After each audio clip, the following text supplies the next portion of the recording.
Hello, আসসালামু আলাইকুম everyone. I guess আপনারা বুঝতে পারছেন আমি কি নিয়ে কথা বলতে চাচ্ছি। আমি আজকে ওকে বলতে গেলে কুড়িয়েই পেয়েছি এবং মা এসে আমার কাছে দিয়ে গেছে। কথাটা অবাক লাগার মতোই অ্যাকচুয়ালি। কারণ আপনারা হয়তো জানেন যে পোষা বিড়াল না, আশেপাশের যে এমনি বিড়ালগুলো আছে আমাদের আশেপাশে থাকে, সেই বিড়ালগুলো হয় কি বাচ্চা হবার পরে এক বাসা থেকে আরেক বাসায় বাচ্চা ট্রান্সফার করে। আবার অনেকে আছে বাচ্চা দেখলে বাচ্চাগুলো ফেলে দেয়। তো হচ্ছে আমার বাসায় একটা বিড়াল কয়েকদিন আগে আসছিল, মানে বন্য বিড়ালের মতোই আশেপাশে ঘোরাফেরা করে। তো হচ্ছে খাবার খেতে দেওয়া হয়েছে, দেন ও কোলের মধ্যে এসে বসে খাবার খাইছে, মানে ওর মায়ের কথা বলতেছি। তো ও ছিল প্রেগনেন্ট, তখন আমি খাঁচায় আবার বন্ধ করে রাখছিলাম যে কয়েকদিন পরে তো বাচ্চা হবে, মানে তো এখানেই থাকো। বাট আমার ওর ডাকাডাকি শুনে, আর ওর একটা মেল ছিল, তো ওর আশা দেখে আমি ওকে ছেড়ে দিছি দেন চলে গেছে।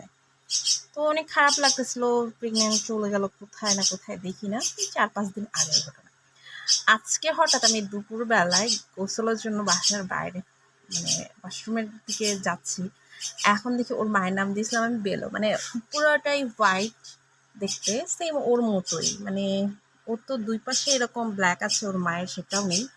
ওর মায়ের শুধু পেটের দিকে না কপালের ওখানে মেবি টিপের মতো একটা ব্ল্যাক কালার, দেখতে অনেক সুন্দর, পুরোটাই হোয়াইট।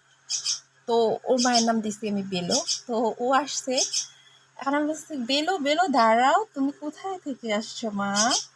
তো দাঁড়াই আছে, দেন দেখি মুখে ও, বুঝছেন, ও দেখেন কতটুকু দেখাই, জাস্ট এতটুকু, মানে আপনারা মনে হবে যে অনেক বড় হয়তো, কিন্তু অনেক ছোট। আর দেখেন ওর চোখগুলো ফুটে নাই, জাস্ট এত ছোট। মানে আমি বিড়াল পছন্দ করি ভীষণ রকমের, ভীষণ ভীষণ ভীষণ। এর আগেও আমার বাসায় একটা বিড়াল ছিল। তো আর বাসার সবাই অনেক রাগারাগি করতেছিল, দেন বাসায় একজন বুয়া কাজ করতো, ওনারে দিয়ে দিচ্ছে। ওনার বাসায় যাবার পরে বিড়ালটা 5-7 দিন পরে মারা গেছে। তো ওর নাম ছিল ব্রাউনি। এখন এর নাম কি দিব আমি জানি না, কি দেওয়া উচিত। এটাও লেডি, মানে আমি জেন্টস চাচ্ছিলাম বাট জেন্টস পাচ্ছি না। এটাও নিয়ে এসে দিয়ে গেছে ওর মা, কেন রেখে গেছে সিঁড়ির উপরে জানি না। ওকে নিয়ে বাসার সবাই কেউ হচ্ছে পছন্দ করে না। দ্যাটস ওয়াই না আমি, আমার এই টেডিটা ছিল ওর মায়ের যেন ফিল পায়, এই জন্য ওকে এখানে রেখে দিচ্ছি। দেখেন ঘুমিয়ে ঘুমিয়ে বলে বলে